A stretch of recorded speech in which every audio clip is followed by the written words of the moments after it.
Tonight, we're going to be talking about a bunch of Mondo reveals at Designercon. We also got the Super7's latest TMNT wave, some images from those figures, a pretty sweet Mach 5 from Speed Racer. We're talking about all of that and more on this episode of Geek Dad Live. Hello, everybody, and welcome to Geek Dad Live. My name is Jay Glatfelter, and joining me tonight, first time in a minute. It's been a minute since we've had this gentleman on the Sunday Night Live stream. You know him and love him. Is Ken from the channel called Toy Kennections. Let's give a warm returning welcome to Ken. You know what else has been a minute? What? I promised Dora Laxon in the chat that if I got you in on time, he'd owe me 100 US, and Ooh. you got in at 9:01. So is that Eastern. not on time? So it's not on time. So that's the other thing that's been a minute. But anyway, I'm so sorry.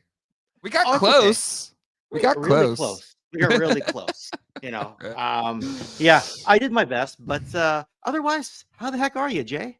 I'm doing well. I see you got a Captain America at the forefront here. What is this? A hot toy? What is this here? Oh well, we were gonna talk Mondo, and I looked and I had nothing Mondo, so I grabbed like the first thing, Hot Toys, and I said, who was it that has a big crush on Chris Evans? I'm like, Kayla Silva has a big crush on Chris Evans. I'm gonna be like, you know, maybe I should grab the unmasked head to throw it on here and just be like, I got a Chris Evans and you don't. So listen, I know Kayla Silva well. I feel like she would prefer the new bearded, bespectacled look that he's been showing off at the press for that Christmas movie, Red One or something like that. Probably this is from the Age of Ultron release. Yeah. You know, for me, I had to have either the Age of Ultron or the Civil War version. Yeah. So, you know, those are my favorite outfits. Even though Age of Ultron's like my least favorite Avengers movie, I loved his outfit in it. So I agree. Yeah. I agree. But we got a lot to dig into today. Not only do we have some sweet reveals for Mondo at Designercon. Some pictures showed up online of Sexy Rat King, Ugly Rat King, rapper Mike from Super7's upcoming TMNT wave. There's a really cool Speed Racer Mach 5 that we need to talk about. We got a pretty sweet Kickstarter that I want to talk about. And we'll check into the charts for the Ghostbusters HasLab. We have, I'm looking at it now, not too much time left, and it is pacing below the trend line that it was at before. So we'll talk about that and so much more. But hey, before we get into any of that, Ken, we got to make sure we say hello to the chat. And if the chat could, hit the like button to make sure people know that we're streaming right now on the internets. Let me go back to 9 o'clock or so. We've got Dorlaxian, Battle Armor Dad, Old Legend, Jack Knight, Toy Kennections, Paul Galliano, Tony Taponi is here. We got Daryl Robinson, Mike Check 1 2, Cardboard Galaxy, Jamie Vaughn, Flash, Tony Taylor in the house. Old Legend, Patrick Gerard, Toy Geekosaurus is here. Studio Henge, Kenton, Nick Dillinger, Ryan Cole, J Mac, Joey Carell, Make Mine, Marvo Legends, Video Power Gaming, Cougar McGillicuddy, William Rodriguez, Derek Ova is here, Johnny Disco, James Winnipole, Tony Johnson, Mike Moen, Dave. He simply goes by Dave now, folks. We got Brian Brink, master of the charts, Kate L, Frankie Rivera, Mecha Man Blade, and so many more. Power Turtle Buster, Peak Obi-Wan Damien, Black Phoenix, 27-month anniversary. Congratulations, Black Phoenix. Quip is here. Allison Troy, master of the research. Wolf Den Collectibles, Jeffrey, and so many more. Thank you so much, everyone, for coming and hang out and talk toys this Sunday night. Nelson A. Say hello to Nelson A. And Bob, the awesome Bob. Okay.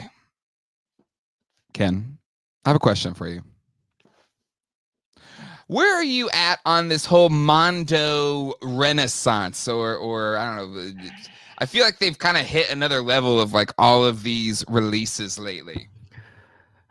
So you see the Ghostbuster 2-packs, right? Like I think it's Peter with Sam Hain, right? Sam Hain and Slimer. And Slimer, right? And there was an Egon one. Egon, and first thing you see the photos and you go, I'm going to get that. I have to get that. This is the renaissance we need. Then you see the price tag and you go, Okay, first thing I got to do is make more YouTube money, buy less of everything else, go on a diet and eat everything on the cheap, and then maybe I can afford it. So you promise yourself for a day or two, and then you're like, yeah, screw it. Yeah. Right. And just like, yeah, just screw it. Let's well, it is interesting. It is one of those things. It is expensive. There's no doubt about that. I think they're making the shipping free, at least in the States. Renaissance, you're right. Mondonaissance. We have the wittiest people in the chat. Mondonaissance. Gades, just Gades. Just call me Gades now. Like Cher. I like that. Gades. It's hard not to say toys after the end of it, though. I will say. Mondo 1 toys. It's game over, man. I should probably have that sound clip in the soundboard. I feel like that one could be useful. But yeah, no, it is, and they just keep coming out or keep revealing things. Like they keep coming to these conventions or whatever, and they keep having pretty decent reveals for them. When even big toy companies sometimes don't always bring, heavy hitters to and DesignerCon, which seems like a great convention. But it's not one that a bunch of toy companies set up at. But Mondo kind of lives in this in-between world where they really focus on the artists and they bring in artists to create action figures. So it makes sense that they're there, but some awesome reveals. And if you haven't watched the walkthrough that Mad Hatter did, please go check it out. He did a great job. But I did ask Peter, I sent him a text. I was like, hey, do you mind just taking some pictures around your booth so we could have them for the show this Sunday? And he obliged, so sending us a lot of pictures. So Ken, do you want to like take a look at him? Absolutely, yeah. I know Hatter did 2 videos. He did like the longer walkthrough, and then he did another. Yeah, I watched his 25-minute one. I didn't see his 1 hour one, but I'm sure there would have been more detail in that one. Yeah. Well, he kind of, I think he did the whole of the design. It's not just Mondo, I believe, in the second one. That would make sense. That would make sense, yeah. But yeah, there was new stuff, so let's check it out. What do you want to start with? We have the full Ghostbusters 2-pack, first time being seen. We've got that Anti or Eternia the Battlecat, yeah. We've got the Super Shredder, the Ripster. We've got Clayface, Wolverine. So what you feeling? I mean, I already jinxed it by saying Ghostbusters, so I guess we'll go there first. If it makes no difference to you. Yeah. No, plus I see a bunch of Ghostbusters fans in the chat. So well, yeah, we love. I mean, listen, we're Ghostbusters. Well, at least I am. That's my favorite thing. So it's gonna be Ghostbusters Z.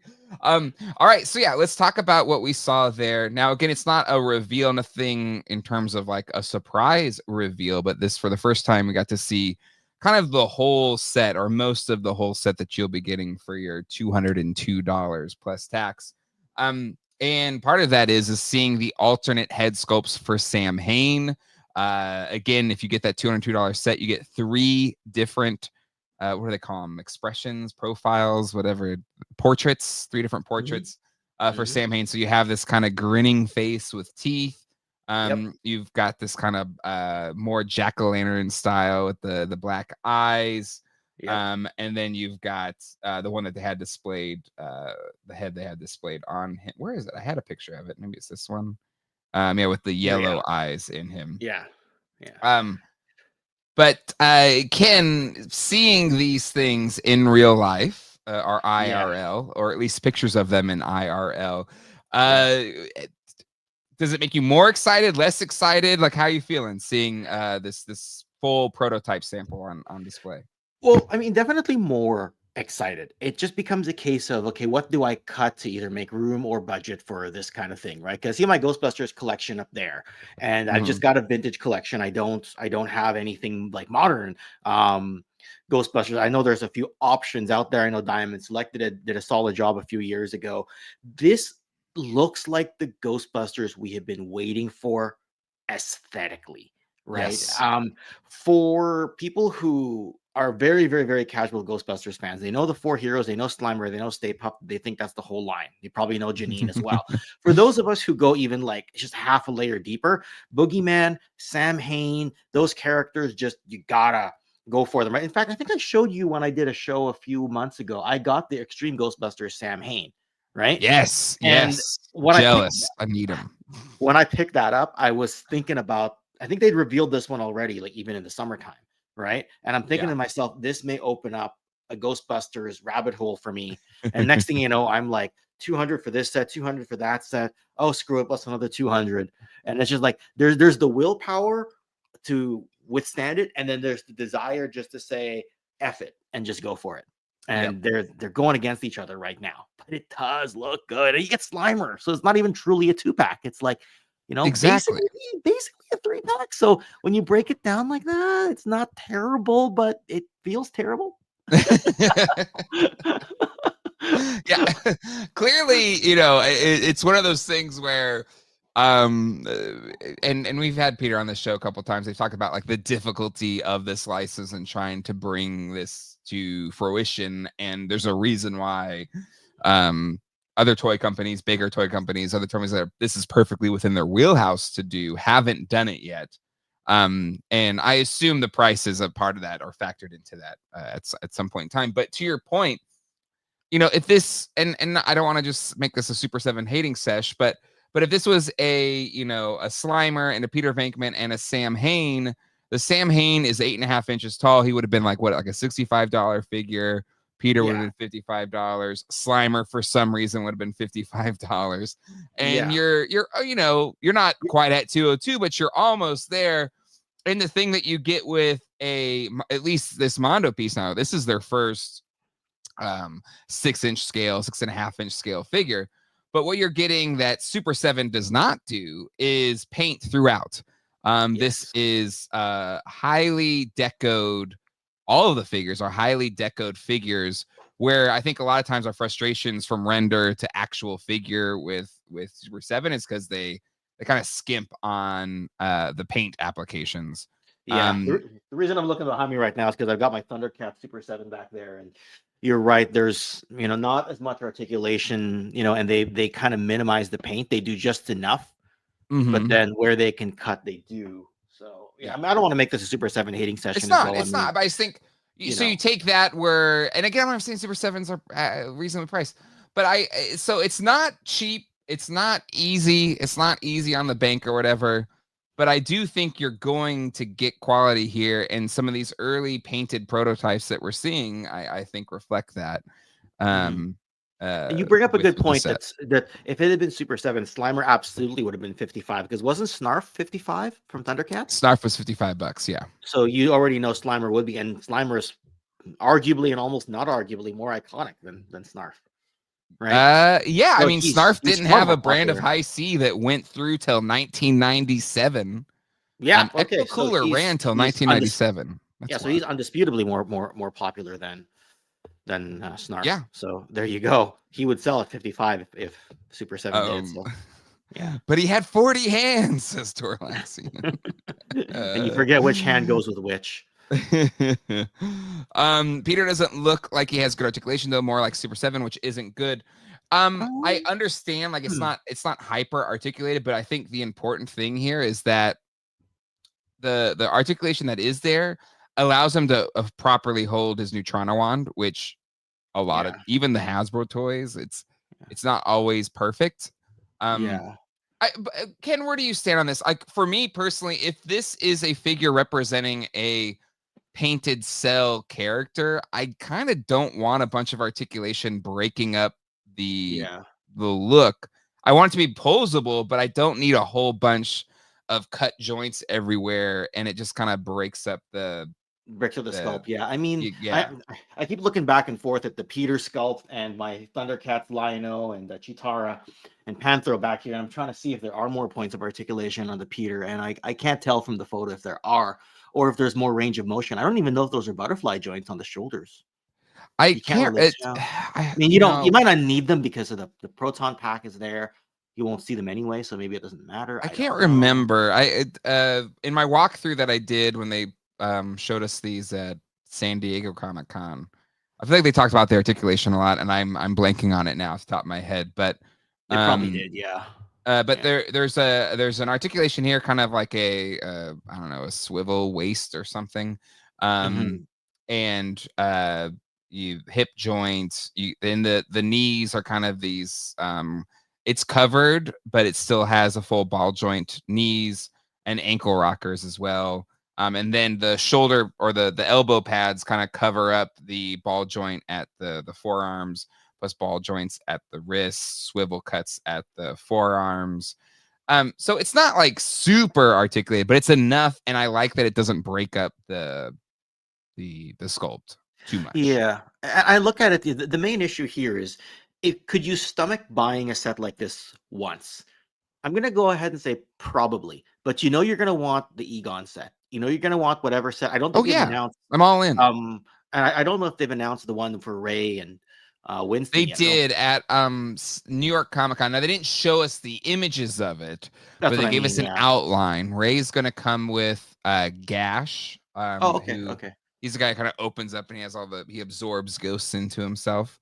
And then they're going to do a Janine. They haven't shown what Janine's going to be paired with yet. They're kind of taking flyers on what people thought Janine should be paired with. And then Winston's going to be paired with Sandman. Oh, okay. I do remember somebody saying that they were talked about. I didn't know who they were paired with though. But again, you're 200 again. If you're not in the US, you don't have free shipping. Yep.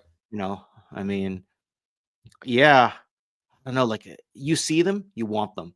And it's like, if it feels good, the old expression is, if it feels good, do it. But which part of it feels good? The having it or the spending it? Spending it certainly doesn't feel good.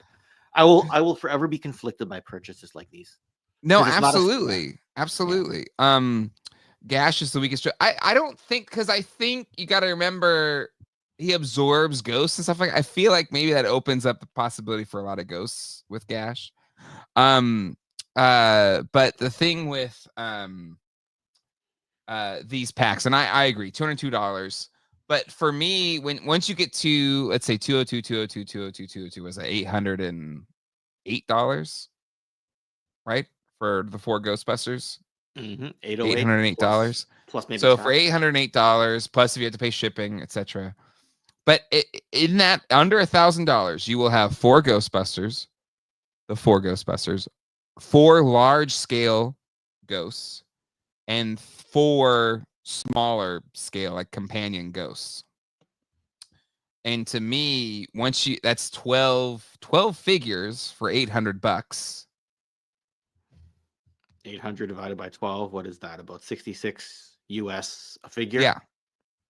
And so again, I'm not saying it's cheap, but I feel like you're getting yourself a sizable collection, which is 4 sets. And you're already, I don't know, quintupled the amount of ghosts that Hasbro did with Plasma Series. We're only now getting ghosts with the HasLab set with the Library Ghost and Slimer. Those were the first ghosts in Hasbro's Plasma Series toy line, which is insane. I mean, Mondo's they are coming up as a player in this game, right? Like you were at PowerCon in 2023. I wasn't there, but from what I heard from people, it was like 4 Horsemen, and then like Super7 and Mondo were like that next, like half a tier down in terms of their presence, and that was over a year ago. Yeah, so they're just getting stronger. Right. Yep. Power Turtle Buster says, I'm passing Boogeyman I may grab, but I want Kenner updated versions and then be made by Hasbro themselves at affordable price. Hasbro is getting over on us as well. Well, that's up to Hasbro, right? But Hasbro isn't doing it. And that's not a knock on the people we know and love from Hasbro, like Emily and the people that work on Ghostbusters. Clearly this is something, above them, or for whatever reason, maybe they just don't see enough demand for it, but they aren't doing it. So I commend Mondo for actually putting it out there. Not saying it's cheap. I'm not saying it's, a reasonable, like, is a great deal. But for those of us that have wanted this for a long time, this is it. This is it. All right. Any other thoughts about Ghostbusters before we move on to a different thing? I wish I could say the magic words to enable everybody in the chat, but I can't find the magic words. And normally I'm, shill-ish and very positive and very shill adjacent. Shill adjacent. There we go. Right? Have we ever used that word? I think we just made up a term, right? And then I think so. Like, yeah, it's so good. How many more chances are we gonna get? But then this is one where I fall short in saying that. All I can say is it looks gorgeous. Yeah. Right. Yeah. I mean, you do spend honestly, it. Yeah. You're right. Mondo looks gorgeous, but it comes at a price. It's none of it's cheap. It's kind of like Hot Toys too, or Hot Toys. Like it's amazing, but it's expensive.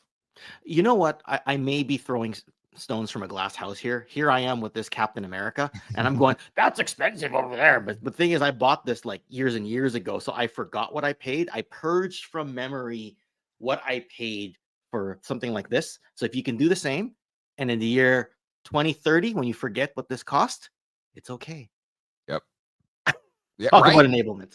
Well, it'll be more expensive then, but yeah, you listen, if it's too much, I totally get it. And there's if you're a Ghostbusters fan, there's still great stuff. You have a HasLab right now that I think is a phenomenal deal at $3.99. Everything you get in there. We'll talk about that in a minute. All right. What other Mondo thing we got? Clayface. We got Wolverine. What you feeling? Anti-Eternia Battlecat is what I'm feeling right now. Because this thing, again, if you watch, I don't think pictures do it justice, to be honest. If you see or watch the Mad Hatter walkthrough, actually, I mean, think in that video, it's hard to see, but the plastic, the red armor for this Anti-Eternia Battlecat is like a translucent red, like a candy apple red, and there's not a chance in hell I would buy this or have space for it, right? I have a Battlecat, I have a He-Man, I have a Skeletor. I don't think I'd have room for a Anti-Eternia He-Man and Battlecat, but damn, Ken, it looks so. I mean, he's sold out anyway, so it's not I can't buy him anyhow. But this looks so good. What's your thoughts, Ken? So I think they introduced Anti-Eternia He-Man as part of the Classics line, if I'm not mistaken. I think that was when they brought him in. Wait, say that again. I'm sorry, I missed. What did you say?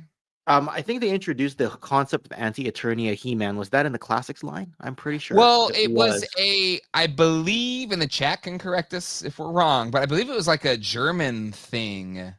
But as a toy. I think it was brought into Classics first. There's been an Origins one. Yeah, sorry. I should have clarified the toy, not the. Yes. Yeah. Yes. And Andrew would absolutely get it right as far as the entry into the lore is concerned, but the entry in the toy line I thought was Classics. Yeah. So I mean, this is cool because they're going with the Panther style helmet with the horns. Yeah. Yeah, there we go. Okay. So they're going with that. So it would look good to like pose it next to your He-Man. You know? I mean, obviously He-Man would go against Skeletor and Panther, but imagine having the three of them kind of facing off, right? You know, or like, I mean, Faker and Duplicat or something like that as well. So you kind of have that. I mean, this looks like the kind of thing that a guy like Pixel Dan would be all over, because from what I remember, he's totally into Battlecat. Well, yeah, plus like Mosquitor, so you got the translucent red thing here. Oh, that's right. He's a big fan of Mosquitor. I forgot about that. He totally is. He's mentioned that on Toy Tours as well. Yeah. See, I'm a little, I mean, I'm not going to necessarily get this because I haven't dipped into the Motu Mondo yet, but I will say that I'm a little bit biased because I know Tommy Hodges was one of the sculptors on the original Battlecat, and I imagine they're using at least some tooling from that to this, right? And, you know, not to self-promote, but I waited 25 minutes before I did it. But like Tommy Hodges sculpted for us on Delta 17. So I'm always very biased towards his work. You know what I mean? Yeah. So, yeah. Right. I know he watches the show here sometimes. So. Yeah, it does look good though, but you start to get a little bit into the deep cut, and you get into yes. Right. So deep cut is one thing, but deep cut and then lots of space required for the display is what makes it difficult for somebody like me. You know what I mean? Absolutely. Like this is, but the thing is, I think that it's already sold out, so it doesn't even matter anyway, right? They made whatever. Yeah, it's sold out. It's $500. It's sold out. Yeah. So yeah, I'll pull it neither. Up I guess neither here nor there.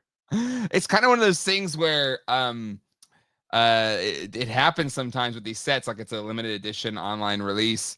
But yeah, it's sold out like within a day. So it's I kind of don't mind it in that sense. It's like, hey, this is so cool. I'm 100% with you, Ken. It's too much of a deep cut to then dedicate this much space to a deep cut. But clearly there were enough people that wanted this, or they kept the production numbers low enough that it hit that right amount of people and they sold out of it. So, you know, it's we're done. It's good to go. We don't have to, we're not on the hook for not buying it, and people that wanted it got it. You know what? That's true. The choice is taken out of our hands. So the whole, is it worth it? Is it not? It's a moot point. Yeah, exactly. Neither here nor there. Hear no evil, see no evil. Speak no evil. There we go. All that.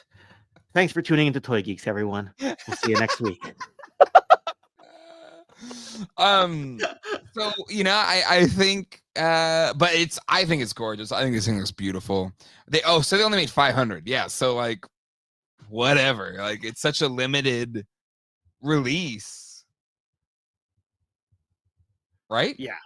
Yes, that's true. And Mondo does have a lot of hardcore fans, so it must have been, they must have been rushing to get that 500, sitting there camped waiting to make the purchase. Yeah. But anyway, I guess we've emptied our thoughts on this, but it just yes. All right. Like you said, the red looks good. The blood red looks good. We'll give it that. Well, Adam from Highly Articulated a few weeks back was on the program. Yep. And he talked about how he hates black and red as a color combination. He thinks it's overdone. I missed that comment. I did tune into part of it, but that sounds like a very Adam kind of comment. So I'm gonna, because he's part of AWOC, I'm gonna put the bug in Jason's ear and be like, so can you make a blood red and a black colored thing? You know. I'm trying to think through if I don't think they have, but it'd be really funny. The name can be something like third favorite Western Canadian podcaster, because, you know, Adam's your third favorite Western Canadian podcaster. Dole is clearly second. And you're number one, Ken. Number one in my heart. I didn't say it. I may have thought it. You may have heard me say it, but I did not say it. So I have plausible deniability.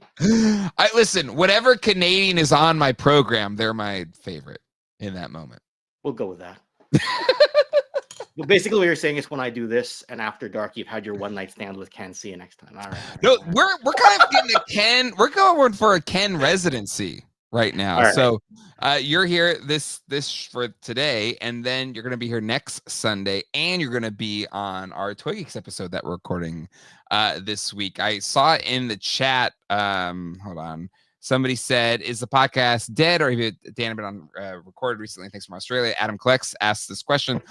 Yeah, we took some time off, just, you know, life things and stuff like that. But we recorded our 1985 episode last week, and that'll be published next week. So, Ken, a quick curveball for you. I think you were booked for the 89 episode, but you might be bumped up to 86 if that's okay. That's an easier episode for me to do, so don't worry about it. Perfect. So yes, Toy Geeks podcast returns this week. We'll be diving into 1985 G.I. Joe. We've already recorded it. But yeah, it's basically 2 weeks of Ken. It's the Kennections. That needs to go on a shirt, and no one needs to know what it means. It's just, just Kennections. Yes. Thank you, Allison.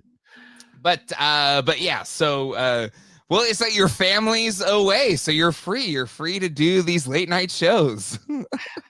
They wanted to go out of town. I said, hey, someone's got to check the mail. I didn't tell them Canada Post was on strike, because it actually is. Someone's got to vacuum, do laundry, and just be a responsible adult at home while they go and travel.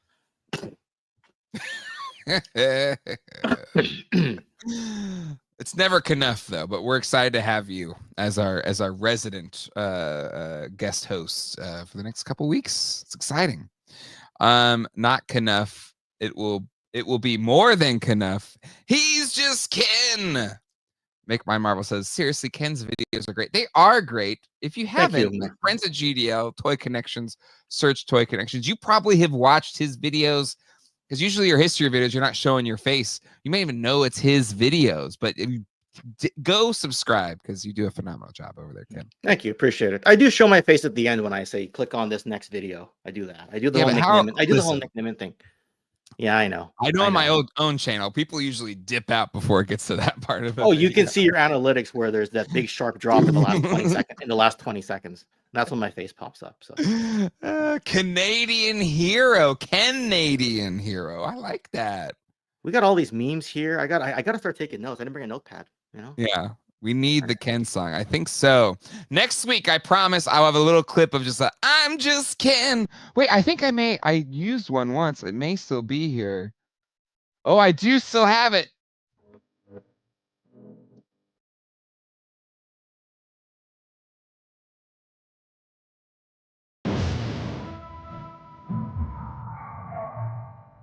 Oh man, I can't play it too long because I don't want to get copyright stricken. But that's true. Anywho. Well, yeah, I appreciate the theme song. Rule? There we go. I appreciate the theme song. Should have seen what I did to Punk with Toys the first time he showed up on my channel. I played the, you know the wrestler Kurt Angle, how they do that song and it goes, "You suck, dun dun, you suck." I played that for Punk when he first jumped on my channel. I love it. I love it. It's great. Oh, big comment here. Crispy Ken just jumped over Dole as my favorite Canuck toy collector. Wow. You hear that, Dole? He's watching Cobra Kai in the other room. He's throttling it up to 4K to hope to screw up my stream. Hey, what's your all-time favorite show? Wait, you gotta tune in to Toy Geeks next week, not this week, next week, and you'll find out there. Sergeant Slaughter. Spoilers. Ken once donated one of his lungs. The real Grey Cup champion is Ken. Anyway, all right, let's keep going on this Mondo. Yeah, sorry about that. I totally segued you. All right, I want to talk about Clayface. I don't know why. Like, I'm more inclined to collect the 12-inch X-Men, and for some reason, I wish Batman was 6-inch. I don't know. Maybe it's because I want like vehicles. And I don't really need vehicles in X-Men because the X-Jet's just too big. But yeah. But still, this Clayface, holy hell. It's beautiful. I know. You got Batman coming out of the chest. Right? You just need the sound effects now of Kevin Conroy, and is Perlman that I think did the voice of Clayface, right? Ron Perlman. I think it was Ron sounds Perlman. Right. I think it was Ron Perlman in the animated series. I'm not sure about all the movies, but yeah, the chat will yes. You almost need just sound effects on them, like just arguing with each other or something like that, just for fun. So, yeah, I'm at a loss for words because it's just perfection. It's so good, right? Absolute loss for words.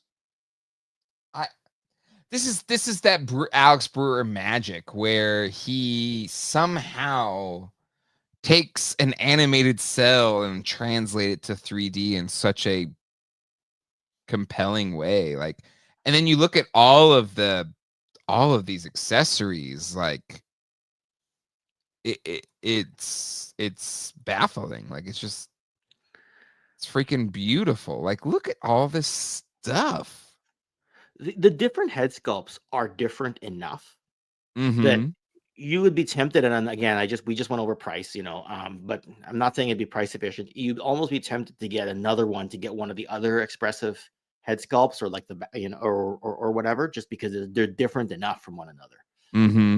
Right. I'm not sure where the Batman head accessory goes. Does it actually go on his head? I'm not even sure. Yeah, I think he's looking at. I'm trying to remember. I only remember it was a 2-part episode, right, where he premiered. I'm blanking now. It's been 30 something years. But I'm completely blanking myself. So yeah. D Space Center says, and it's kind of squishy too, with an internal skeletal structure for movement. What? Stop. That'd be a really cool feature, right? Yeah. Because I don't even know what kind of plastic you would use for that to get it squishy. I think you would do kind of similar to their that Safubi-ish Scareglow, because they have the skeleton in the middle, but it kind of had that kind of Safubi plastic. Yeah, I'm blanking on what kind of plastic that would be, because maybe it'd be just PVC. I don't know. Anyway. Yeah. I only pretend to be a plastics expert. I'm not actually a plastics expert. So yeah. Take Two asks a fair question. The articulation accessories design is inspired, but hopefully that squishy soft material doesn't break down over time in different weather conditions. It's always a concern whenever you go with softer material because plastic or that type of plastic can degrade more over time. But I feel like they know they've done a good job with that kind of material. I don't feel like they would put collectors in a position like that. And Blake from Toy Collector fairly asked, and I think I also saw, where's it here? Michael Miller, if this was Super 7 release, people would be complaining about these hands and accessories. Hey, you know, I do complain about the hands. Is this too many hands? It goes back to Toy Collector's question, right? Or how many accessories are too many accessories? I always like it when you can store everything on the figure. Right? Sure. But the most tedious thing when there's like one accessory you can't store on the figure. That's the most tedious thing. Yeah. You know what I mean? Yeah. So I don't know. I mean, did you catch the price on this at all? Did he say in the hat? I don't think they said it in the Hatter video. It's TBD. Yeah, it's going to be more expensive. Let me see if ToyHabits.com managed to break the story at all, because they've been covering Toy Habits. But I will say, yes, that's 1, 2, 3, 4, 5, 6, 7, 8. It's 8 hands. I'm usually a 6 hands maximum person. But the fact that you're getting the mace hand, the axe, the I don't know, like a pointy hand, whatever, this claw kind of hand. I feel like this is the guy, if you wanted a whole bunch of hands, this is who you'd want to have a whole bunch of hands. Yeah, just because of how malleable he's supposed to be on the show. This is the kind of guy that you'd think you could get away with it for. Mm-hmm. Because if you don't put enough accessories for a character like this, then people complain the other way. It's like, yeah, but he took all these different forms in the cartoon, you know? Yeah. That's how they'd say it, right? No, yeah, that's fair. I do want to post in a couple chats here. Brick something, friend to you and I. No offense, but how old are folks here? I'm old. Are we really thinking this plastic will degrade before we can no longer realize it or care? I think this is a fair call out from Brick Something. Most of us, if I had to pull up my demographics for this channel, at least for the live streams, my reviews skew younger, but for the live stream, definitely older millennial Gen X is the range. So that means a lot of us are in our late 30s at the youngest, 40s, 50s. So really, plastic degrades at 30 years. So we'll be in our 70s, 80s, whatever, when maybe this could start showing problems.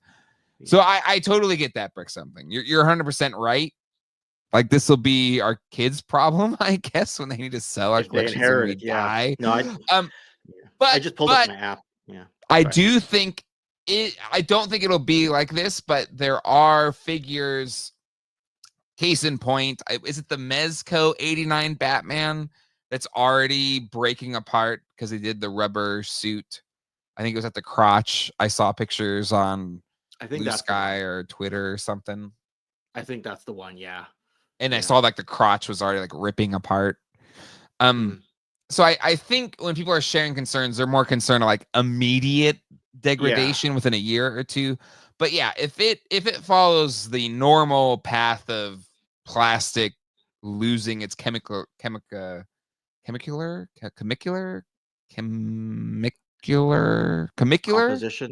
chemical bond? Composition.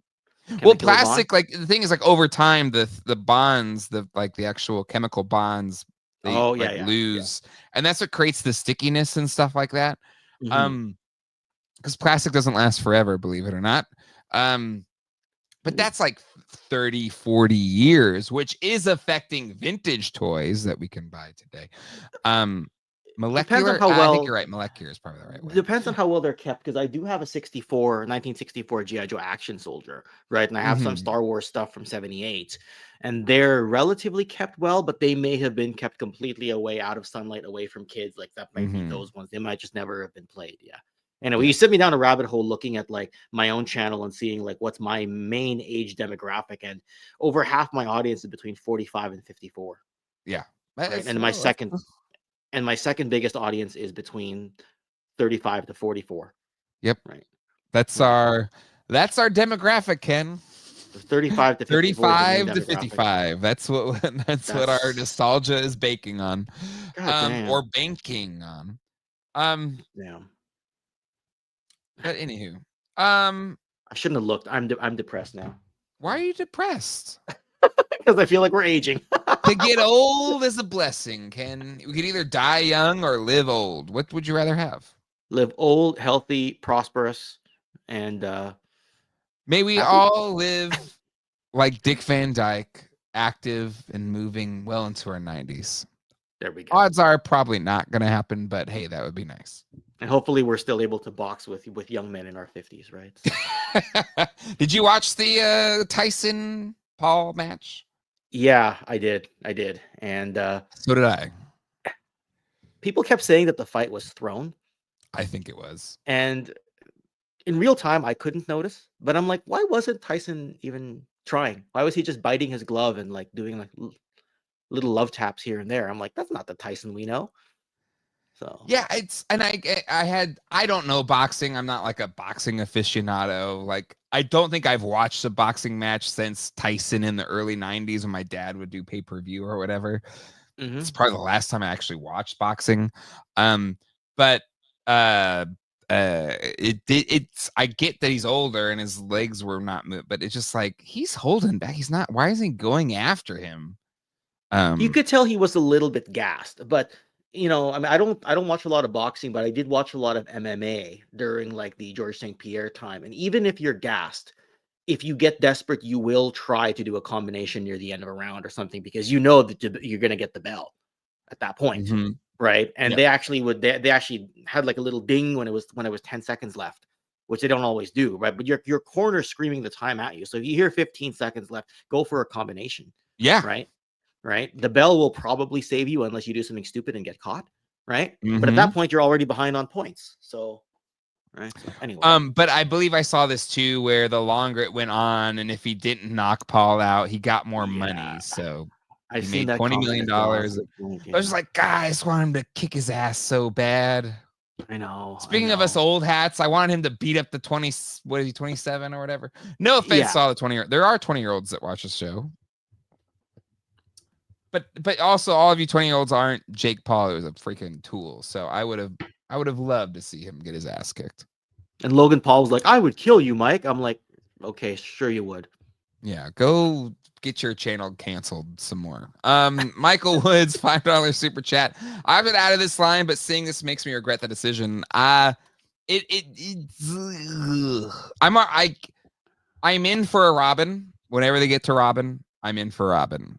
Because Robin's my dude, and especially that look for Robin so etched in my brain. But I don't think I can go that all into Batman, just because Batman, I need a Batmobile versus X-Men. I don't need an X-Jet. Does that make sense? Like, is that even logical, or is that just stupid collector logic? It absolutely makes perfect sense, because for you, it's about the scene. Batman is very much a sole hero. Yes, he has Robin. Yes, he has Commissioner Gordon, but he can do missions alone. So the Batmobile is the thing that you need. It's the David Hasselhoff with the kit car kind of thing. Yes. The X-Men, when I get my Marvel Legends, I've got a bunch of Marvel Legends up there. You want Wolverine, you want Cyclops, you want Jean or Phoenix, you want Rogue, you want Professor Xavier, Gambit, whomever, Jubilee, Beast, whatever, Storm. I'm trying to name the whole team up, right? But the Blackbird, I think is his name of the. I think it goes by different names. X-Jet, Blackbird, whatever. Yeah. I think the animated series name was the Blackbird, right? Yeah, but that sounds right.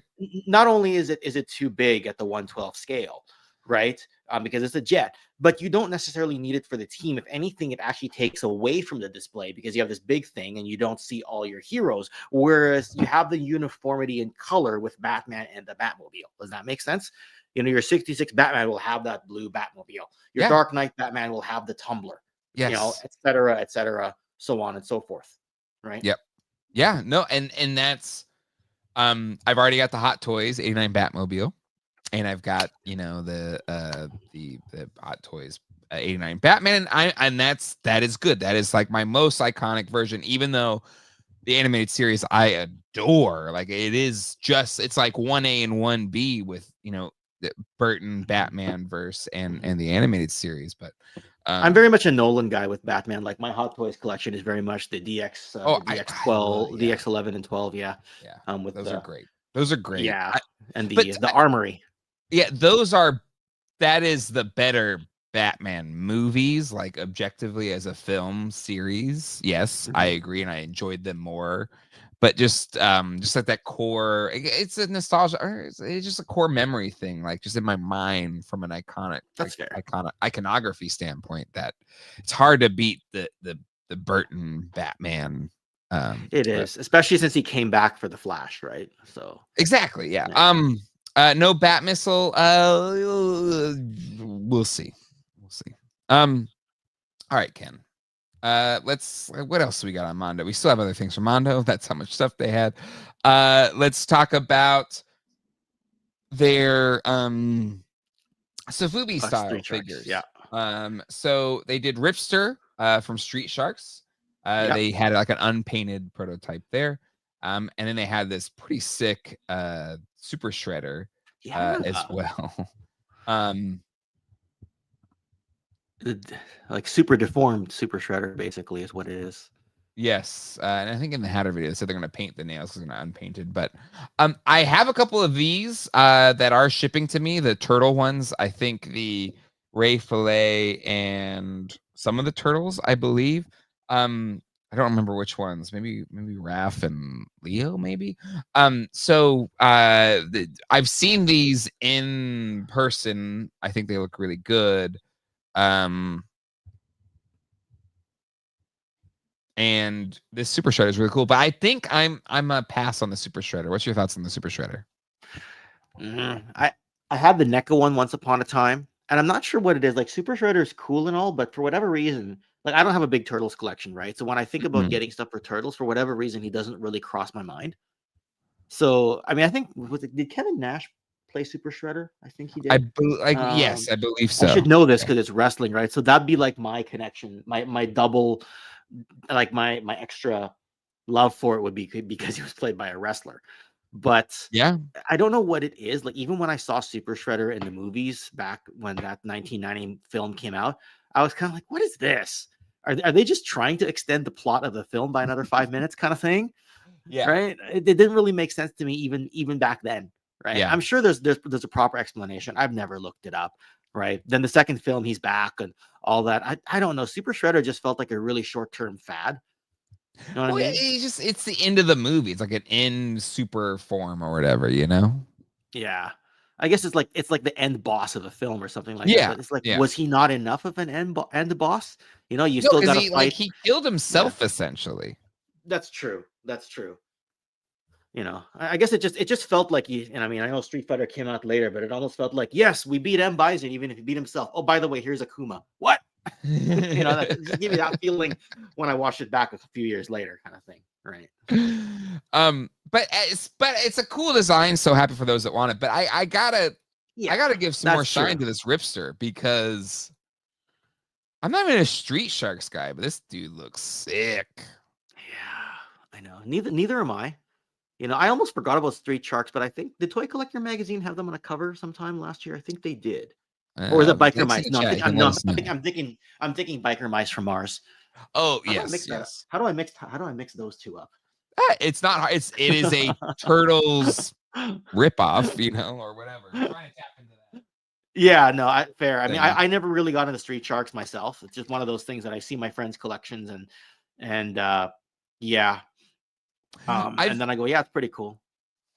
I've always been Street Sharks curious, but they're so expensive. But now that they're doing these re-releases or new versions of it, I have been slowly picking up the sharks that I always thought were cool from the new Mattel Street Sharks figures.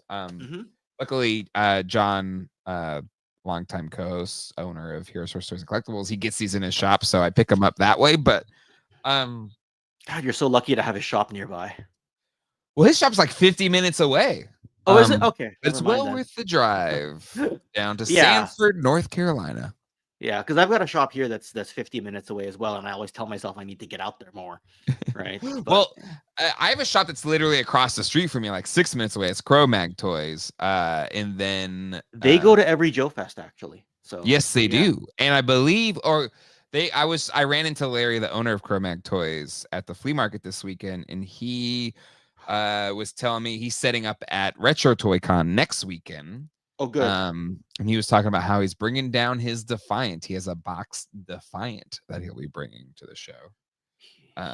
He's had a few box Defiants, I think, but he's the first time I ever saw one box, and I didn't realize how big that box was. We found his business card at our Delta 17 booth at the show.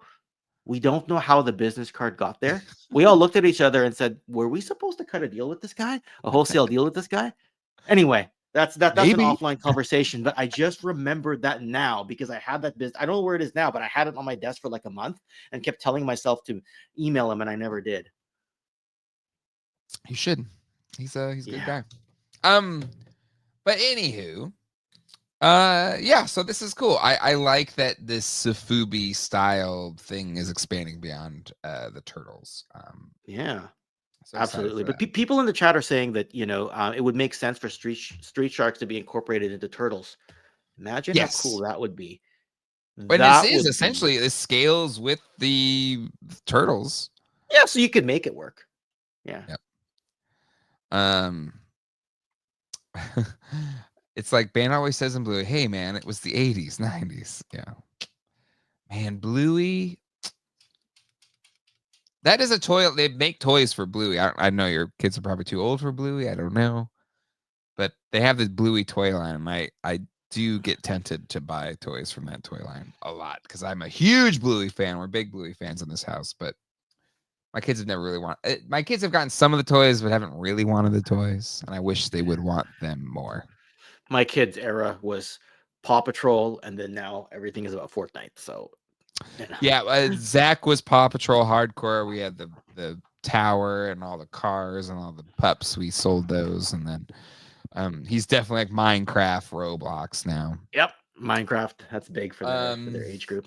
But anywho, let's go on to God. We still have more Mondo stuff. Like, God damn, I know. Like, Mondo needs to calm down. But this one maybe is the best.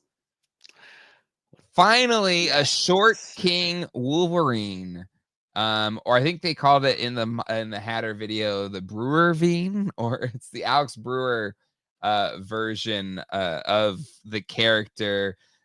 He famously came on to start sculpting line after their Wolverine that they made, and while it was fine, it was too big. It's basically scaled the same size as all the other figures, and Wolverine is famously a short character. Yes. What is he, 5'4", 5'6"? Yeah, he's listed as 5. Yeah, I think not even. I think he's 5'3", 5'4" is what he's listed as. Yeah, right. He's the short king of comics. So they made him short, but I love that they could still scale him fine because he's standing on top of the head of a sentinel. Yeah, the first thing we see, and you see the gash down the face of the sentinel, like that sentinel had a bad day. What's left of him so much. 5'3". And yes, Gargoyles is 1/6, not Sofubi. So that is official. Their aliens stuff, I believe, is going to be Sofubi style, if I remember correctly. But yeah, no, and so this is going to be, I believe, an XMen 97 Wolverine. That's how they're going to like differentiate this. So you've got this awesome unmasked head sculpt. I'm sure there's gonna be more details to come, but this I don't know why, but this one I feel like is gonna get me whenever it does become available. It's so iconic. It's one of those. It can be part of a team or it could be a one-off, right? Like it could be a standalone piece. Like if you get it, there's not necessarily going to be a feel of, oh, I got to get Cyclops, I got to get Sabretooth. You could, or you could get them as just one centerpiece. So yeah, this one is it just that looks good. It's the alternate head sculpt with the unmasked head. Just looks freaking awesome. looks great. Look at that. Definite X-Men 97 look right there. Yeah, which I'm cool with because X-Men 97, at least season 1, who knows what'll happen after this season or whatever. But it was about as perfect of a season of an animated series as you could get. It was really freaking good.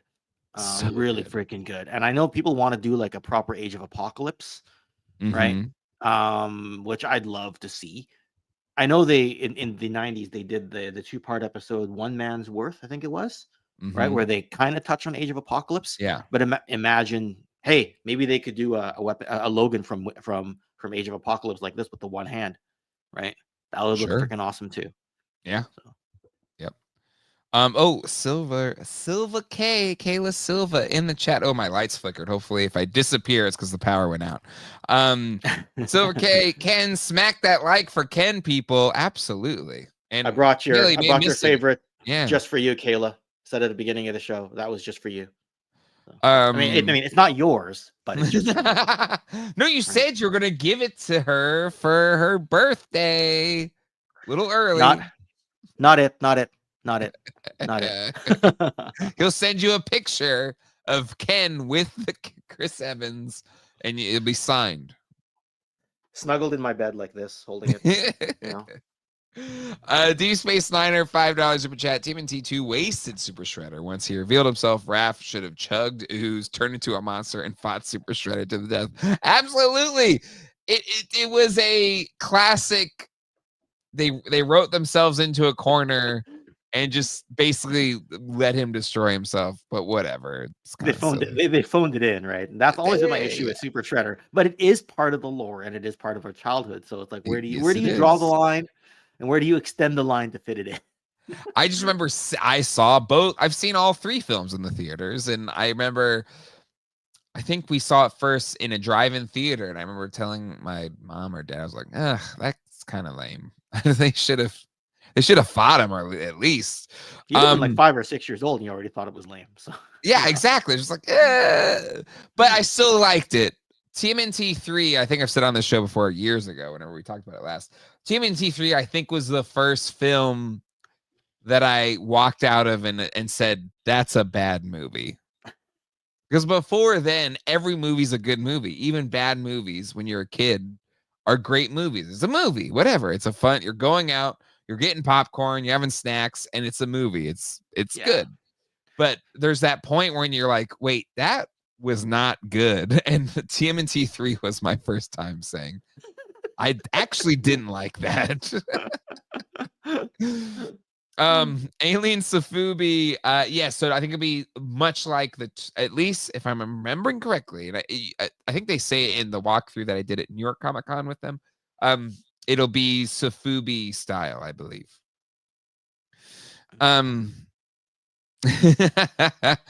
You bite your tongue, you knave. I love TMNT 3. Stephen Lawrence, I felt the exact same way about TMNT 3. Cone Killer Confuser, it was Congo for me. Jay, we recently discussed this. My co-host had the exact same reaction to TMNT. Yeah, I'm curious what that'd be a fun topic, maybe after dark or some podcast or something. Like what was the movie, the first movie where you were like, that was bad? See, I didn't see it in theater, but I really disliked the G.I. Joe 87 film because it was never in theater, right? Okay. It was directed. Yeah. I really disliked the whole Cobra Law thing. Right? Okay. Yeah. So, Cobra Law is a controversial concept. Yeah. Yes. So there you go. Anywho, but yeah, this Wolverine I think it's a must buy, because yeah, you're right. You could just have this and not have anything else. Yes, right. With Clayface, you kind of want to have other villains or Batman. Yes. There with the Ghostbusters, okay, it's semi standalone, but is it really standalone? Right. You look at your collection, you'll forever be going, where are the others? Right. This Exactly. one, especially standing on top of a Sentinel head, you display it in the center of a shelf. It looks like it's on purpose. It doesn't look like you're making room for something else, but you could. Just saying, right? Yep.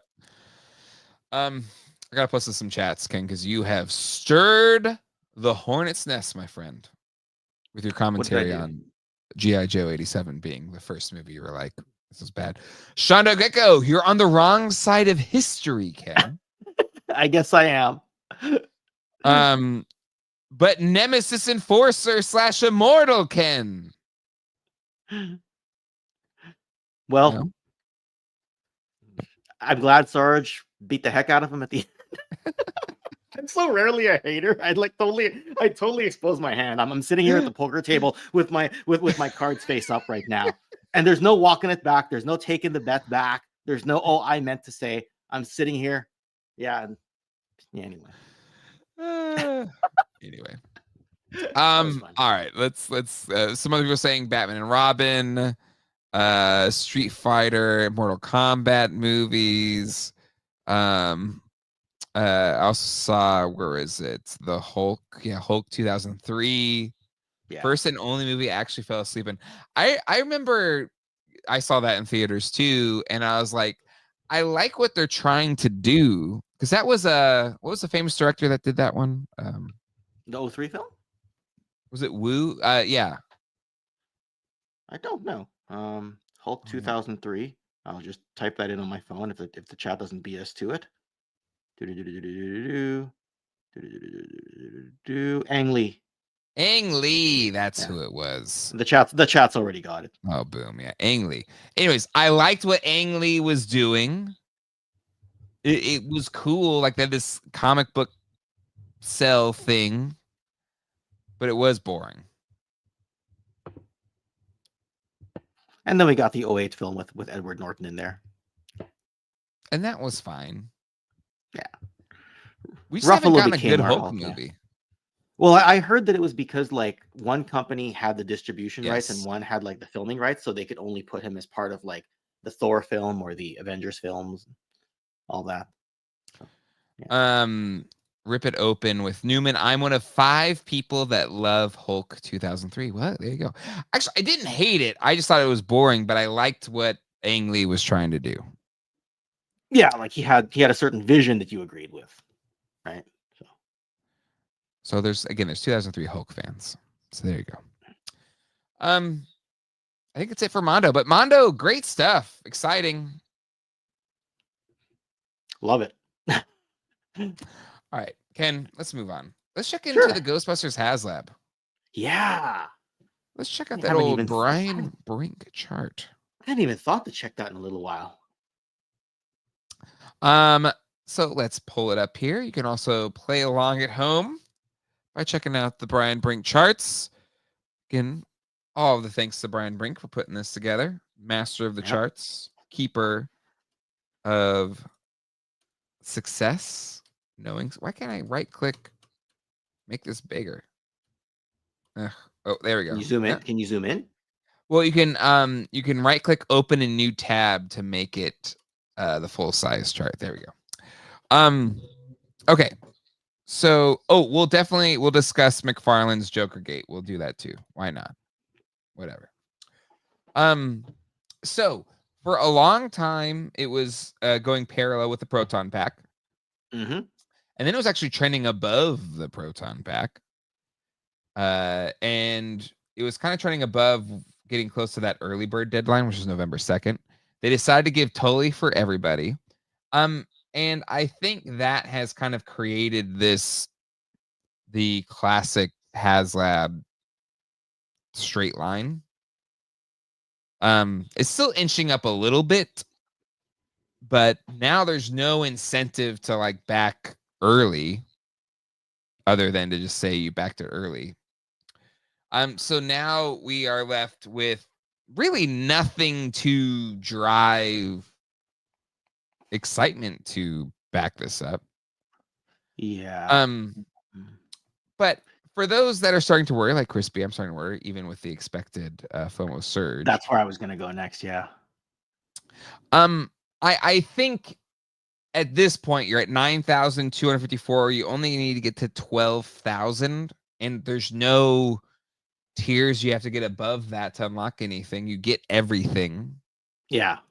So you're short 2,746. We're 77% of the way. Yeah. I think the last day surge takes you through 2,746, and it'll be closer to that by that point anyway. Well, that's the thing, right? Like it may get to say the high 9,000s between now and the last day, and then like they're saying in the chat, the FOMO surge is basically a guarantee, especially for something that's this big, this once in a lifetime in terms of this specific arrangement. So yeah, I mean, is it a surprise that it fell behind the others? I mean, you got that spike at the beginning, you got everything you wanted, and now it's just the FOMO, last minute. Okay, I guess I wanted it after all. Click, let's go. Well, and I think Brian Brink accurately points out projections and stuff like that. What's unique about this HasLab is that there's not unlockable tiers of backer levels, right? Yeah. So the Proton Pack had a lot of tiers to unlock different things. Like there was the hose connection kit that wasn't a part of just the base Proton Pack. The Stan, the Egon's journal, what was it? Patches. I don't remember exactly everything that came with it. All the tiers for it. Oh, the mini puffs, the burnt mini puffs. So there were things that kind of pushed it along, and Brian Brink, you don't have it here in this chart, but if I'm remembering it correctly from however many years ago, you kind of see these points where it pushes above to try and hit these different tiers and stuff like that. But since this HasLab has no levels of unlocks to get, it's just set at a relatively higher number threshold than some of the other HasLabs. It's just it's kind of in a different space, and I'll be curious to see. I think this thing backs. I'm not stressed about it. I have been, people are asking like, what do you think Hasbro thinks about it? I think they're feeling fine. I have been having back and forth conversations with Emily from Hasbro. Her and Pat have been talking about they want to come on this show at some point in time. That'd be awesome. My guess is maybe closer to the end of this campaign to talk about the HasLab and stuff like that. That'd be awesome. Yeah, it'd be great. It'd be great to have them on. But I just think this is such a unique case where you had a pretty high backed threshold of 12,000. Usually you're in that 8,000, 9,000 threshold. But they've kind of split the difference of at 12,000 you get everything versus other HasLabs that kind of set, getting everything in that 18,000 threshold. So I'll be curious to see if this sits around 12,000, maybe goes to 14,000. In future HasLabs are like, we're never doing this again where we just give everybody everything right off the bat. If it funds, you're going to have these later tiers. But Ken, what's your thoughts? The big wild card is that there's the Ecto 1 and then there's the 1A, right? So part of the FOMO surge could be somebody else saying, okay, actually, I need both after all, right? Yeah. So because it's a very ambitious HasLab with multiple options right away, it's structured completely different from all the others. And I think Brink may have said in the chat, how do I even predict this or project this? Yes. Right? Because it doesn't have that same structure, and the base offering is so different from most things as well, right? Because it's, you get the main characters, you get the car, right? You get, Slimer and all the extras there. So I think the big FOMO surge, we're not only going to smash the 12,000 goal. I think we're going to smash it by a lot, because when we were thinking about beating the 12,000 easily, that was just us thinking the FOMO surge of people who haven't backed it yet. But you got to consider those who are going to say, screw it, I want both. Yep. That's right. Me. Yeah. Yeah. See, there you go. Right. And yeah, and I know people are calling problem people needs Hasbro needs to get the word out to the general public.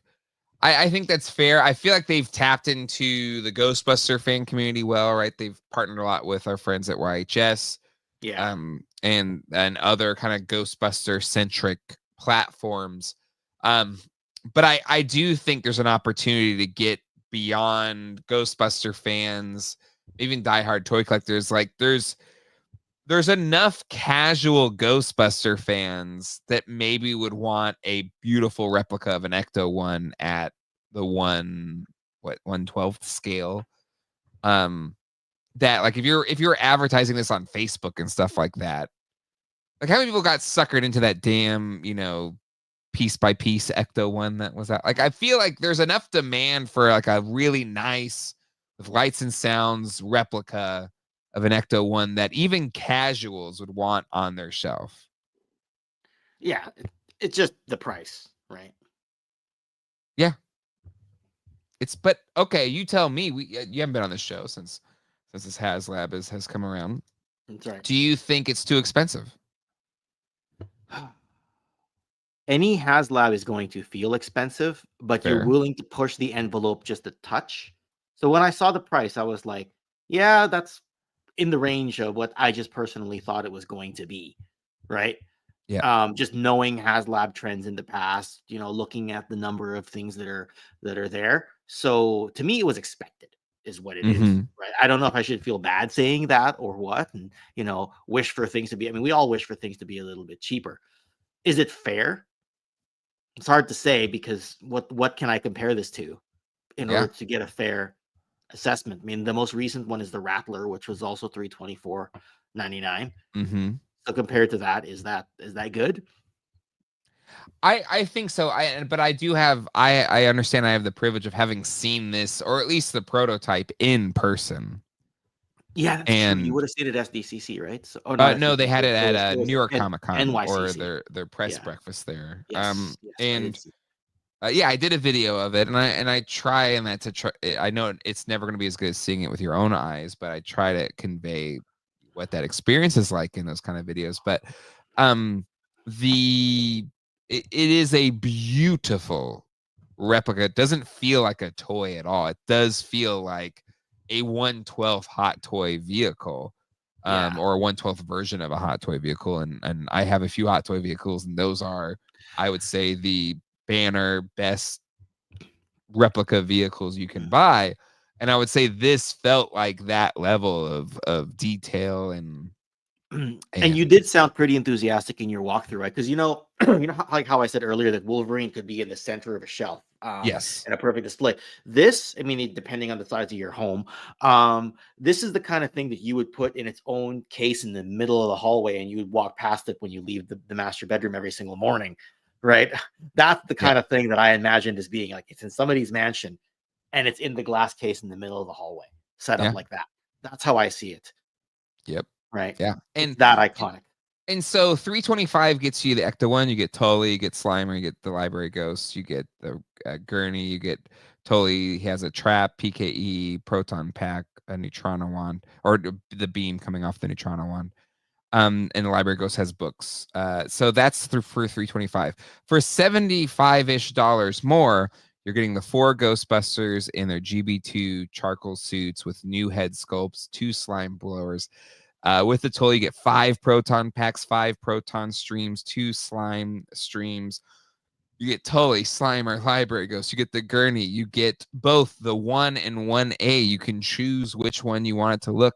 So, like, I understand people saying this is too spendy, but for $399, you're getting 7 figures, tons of accessories, and you can do 2 different looks with 2 different independent light shows and sounds. Like I feel like it's a good deal. When you break it down like that, then it starts to feel like a really good deal. There's always going to be that sticker shock when you see the price, especially at the $399 price. Yeah. But you did that breakdown earlier with the Mondo set and said, okay, let's use Super 7 pricing. You can get there. And in fact, I think with that one we came up short. I think the way you break this down, you get there much easier. Oh, so absolutely. You break it down like that. And how do you put a price on the car that you're not going to be able to get in another way, in another manner. Yeah. And So maybe they could do it at retail, but it wouldn't like the lights and throughout. It's not just the rack, the outside, but even the inside. There's lights inside that light up the inside of the car. The radio lights up, and then yeah, like these, if they were individually packaged figures, 7 figures at $20. Let's do the quick math on 7 times 20. So 140. $140 just for the Yeah. figures alone. Yeah. At So retail.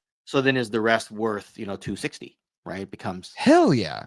Right. So when you break it down like that, then it becomes a case of, okay, suddenly you start to think it's a no-brainer. I mean, it's never a no-brainer when you got to spend that kind of money. No, it's not, especially in the holidays, right? Yeah. Gotta buy Christmas gifts, whatever. But for what you're getting, I do think it's a good deal. And I get this sentiment, Deep Space Nine, I really do, where like I wish you get the regular suits. And I know they're kind of gotten expensive now, but there was a time you could find those for like a nickel. They clearanced a lot of those original GB suit versions of the figures, or at least most of them, except for Winston. Winston was the expensive one generally because he was the only one that came with a Neutrona stream. But anywho, let's see. Quip says, I just ran the numbers. It's actually $239 for the vehicle when you consider that MSRP for Plasma Series figures is $23. That's $161 for the figures alone. Oh. And again, this isn't a cut corners vehicle. This is a beautiful looking car. It looks like it's jumped straight off the screen. And I think that's beautiful. So I'm not worried yet. And hopefully we'll have Emily and Pat from the Hasbro Ghostbusters team on either on a Sunday or a special live stream during the week or something to talk about it closer to the December 2nd deadline. That'd be awesome if you could get them on. Yeah, hopefully. I will be in London on December 2nd. What are you doing in London? Visiting Colleen's sister who lives there. I'll be in London for the holidays. Chim chim chiroo. Hey, I wonder if there's a convention you could go to out there. So please, anybody recommend toy stores. I've been to London several times. This is my first time going to Europe, period, during the holidays. And from what I understand, Europe, or at least I don't know, most of Europe, they rock Christmas hard. So I'm super pumped to be. I had to get used to when I went to Europe that when I went to London in 2019, lunch is the big party of the day. More so than dinner. Like the pubs are like absolutely just bumping. Maybe it was just the part of town I stayed in, but that's the first thing I noticed. Yeah. And I mean, there are a lot of people out there because there was a big UK contingent that showed up at Joe Fest this year. Like a whole bunch of them actually took the flight, and there was all this like Action Force stuff from the 80s that was like way more than I'd seen at the previous Joe Fest. I'm like, holy crap. So maybe I could talk to one of my friends over there and see what they could recommend. If it's London. So I've loved my food in continental Europe. I don't like food in London. I haven't enjoyed my dining experiences in London, but I love the city of London and the UK in general. That's just me. That's just my personal opinion. The food's not as good. All right, let's talk about this guy. Bandai Spirits Chogokin. Oh, Chogokin. Chogokin. How do you pronounce it? Chogokin. Speed racer. I might be botching it, but that's how I say it at the stores, and no one's ever corrected. Chogokin. Yeah, there we go. It's like Soul of Chogokin, right? It's like that line. Yes. And I always admire these sets from Bandai, but I think I need this Mach 5. Not for me. I'm not big into collecting the anime stuff. Lately, I was mostly a Gundam guy when I did do the anime, but does it look nice? I mean, it falls under one of those out of my wheelhouse but looks nice kind of things. We could say that about a lot of things these days. But you didn't grow up watching Speed Racer? It's such an iconic cartoon. Not enough, no? Right? Knowing about something and kind of seeing it in passing versus being deep into it. Like, and then when it goes out of sight, goes out of mind, then you see it. But it is one of those things, you see it enough, you convince yourself to get it. Well, at least for me, I watched the cartoon a lot as a kid. They didn't really have good toys. I have picked up, and people watching the channel for a while, you know, I picked up, what was that toy company in 2000s? I picked up that version of the Mach 5, thinking that would kind of suffice. I love the Wachowskis Speed Racer. I thought that movie was underrated, but I feel like it's getting its flowers now. I thought that was a great movie. But this Mach 5 looks amazing, and I think I need it. Resource. Thank you. Yes. Well, you've got this. You got the Ghostbusters Ecto. Yeah, you got potentially more Mondo. I mean, I wish I knew what scale this was, though. Does anybody know the scale? Doesn't say it on the post. Not even in the replies. Nope. It just says Chogokin. If anybody knows. Yeah, so I'm going to be absolutely no help on this one. So, I'll be curious to see, because again, I got the resource one, and that one looks incredible. Has all these accessories, has all the different things from the show. So that may still be the one I want, but I feel like this Bandai Spirits Chogokin Mach 5 does look incredible. All right, let's keep moving on. Super7 has some turtles coming soon. The Rat King. And this Twitter user Seal MG, it looks like Japanese, and it looks pretty good. It's still not a ton of paint, but they've used wash effectively to mask some of that, I think. But for the ugly Rat King, I think he looks pretty solid. What's your thoughts? Absolutely. I mean, if they're gonna make the Rat King, this is kind of how you want him to look, right? Is there an accessory loadout? Like, do they show on any of the photos? Yes, there's another. They posted a couple pictures. I tried to have them keyed up. I mean, this gives us a good idea. I was just curious, like how many rats he comes with, and any other gadgets other than the flute. He has the cat bandolier. I think he has a flute. Like a Rat King. He doesn't have the crossbow from the vintage figure. Yeah, I don't know what it was. I never cared much for the vintage. Was it 89 it came out? I never cared much for that figure when it came out, but like this, I loved it. This looks good. I was a Casey Jones guy, so when I had them together, Casey Jones always beat him up. So Casey Jones is my favorite. Absolutely. Although, mind you, Casey Jones beat everyone up in my playtime adventures. So body shame much, Jay. Oh, it's because I said he's ugly. Well, what are we supposed to call him? He's the ugly one. But it's intentional, though, right? That's part of the aesthetic. Well, yeah, absolutely. Well, so like that's a compliment. This channel famously roasted the first pass at this figure, which we have nicknamed, or many, not just us, but like others, Sexy Rat King. But he's still coming with the Sexy Rat King head sculpt. And again, not a painted head, so that's my problem with the humans with Super 7. They don't paint them, and so it just has that plasticky look. They've, I think, saved it with the wash again. But Sexy Rat King looks, My Chemical Rat King looks, it looks fun. I'm glad they still kept the Sexy Rat King face. Yeah, absolutely. Just for, well, shits and giggles, really. Yeah, I mean, so that's fun. And then they also had the rapper Mikey in hand, and he looks fun. I mean, at this point, you're well into the 90s for your turtles. Things just get wackier and wackier, right? So yes, in terms of the style, at least. So love the mohawk on Donnie there. Agreed. I'll push this up too, Radar, because I did see that as well. But yeah, it looks good. Looks really good. I did want to make sure I shouted this out before we get into the McFarlane and the other Chogokin Back to the Future 3.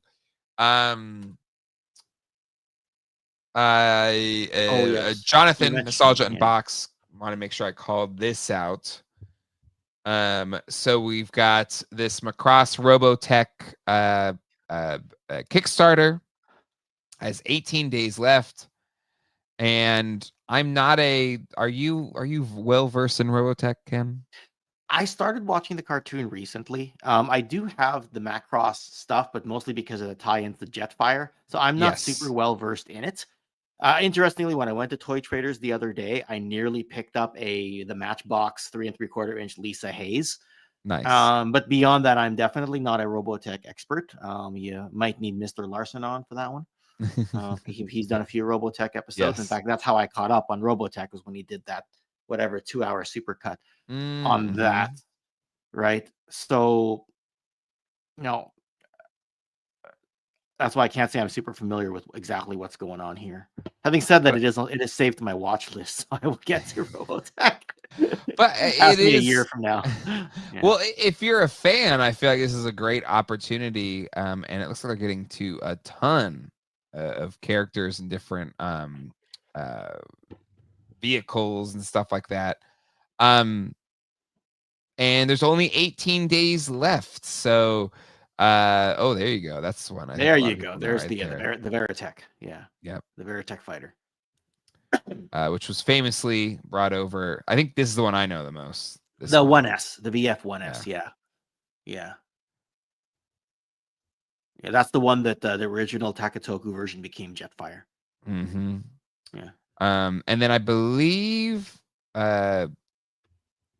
Jonathan, Nostalgia Unboxed. The only thing he is nostalgic for is one of these. I believe it was this one. Every time we're out at some toy show or something, he's always looking for, I don't know, one of these mech suit dudes. And I'm like, I forget every time. But anyway, I'll put the link in the chat. I'll put it in the description as well. Please check it out. If this is something that is interesting to you, there's only 18 days left, and it's at $38,920. So it's short of their $127,775 goal. So this is your notice. Good stuff.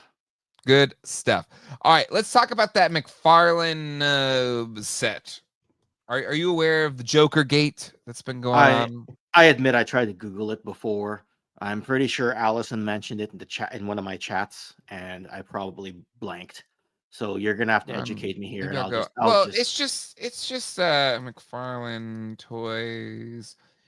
So they're releasing that play set from the end of the first Joker, the what's his name? Joaquin Phoenix Joker movie. Phoenix, yeah. And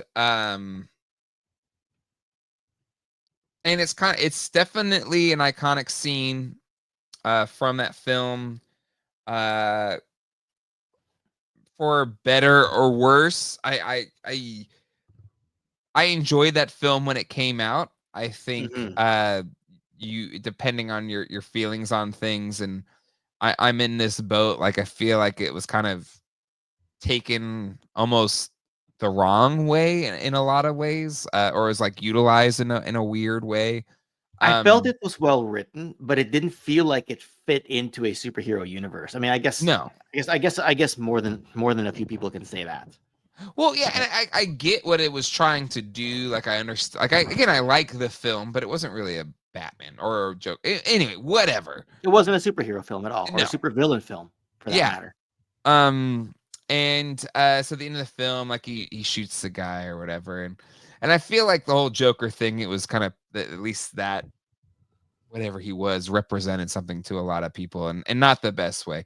But anyway, whatever. If this is something you really, really want, it's here. It's available to you now. But this little set, so you got two figures and this little kind of scene, is $250. Okay, let's go back to the Mondo $200 set. Right. At that point in time. Now I feel bad for saying that was pricey. Yes. So $250. And it kind of ticked off a lot of people. Understandably so.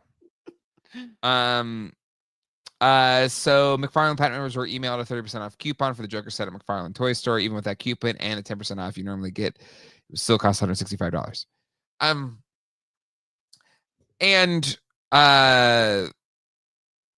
yes, McFarlane has had the no guns rule. And it's a 17 plus set. But McFarlane then came out, I don't know, on Facebook, Twitter, whatever. Maybe it was their own, maybe they emailed or something. You're right, it does have a floor. Brick something. But they said something to the effect of, because of the R rating of the film, plus the scene is Joker murdering Murray Franklin. They have to price it at a certain point or whatever. And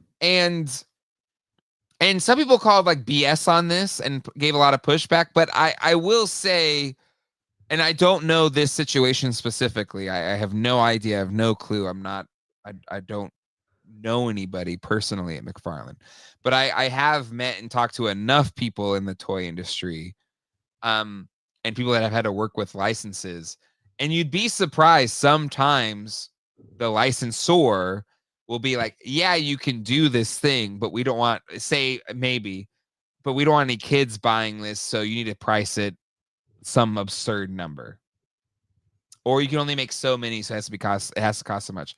But licensors can come at you and say, yeah, you can make it, but it needs to be XYZ dollar amount. Yeah. And I think that, and I'm not justifying the cost because it's way too much, but I could see Warner Brothers being like, yeah, this is a action figure set. We don't want this widely available to kids and stuff like that. This is a pretty, adult scene, in a, somewhat, I don't want to say divisive, but I don't know. It's not a clean cut thing. It's probably not something that Warner Brothers wants a bunch of toys of or whatever. So like, yeah, you could do it, but you got to sell it for $250 and it can only be on your website or something crazy like that. The licensor always, not only do they have the final say, but they put a lot of restrictions depending on what you're licensing. Like I know at YOLO Park, who did the non-transformable model kit snap together Transformers, when I was talking to the rep there, one of the things she said was like, they even limited the countries she could sell the product in. Mm-hmm. And there was even like a range of the scale. Thou must put all your figures between this height, yes, in inches to that height. And that's it. And I think they were trying to make it so that it didn't compete with the scale and form factor of their own items. Yep. Right. I see Ramen Toys in the chat. I know he has had these kinds of conversations before with other people. Yeah. He and I have casually talked about restrictions. Obviously stuff is proprietary, right? But he's talked about before, like you'd be surprised at the type of restrictions they could put on.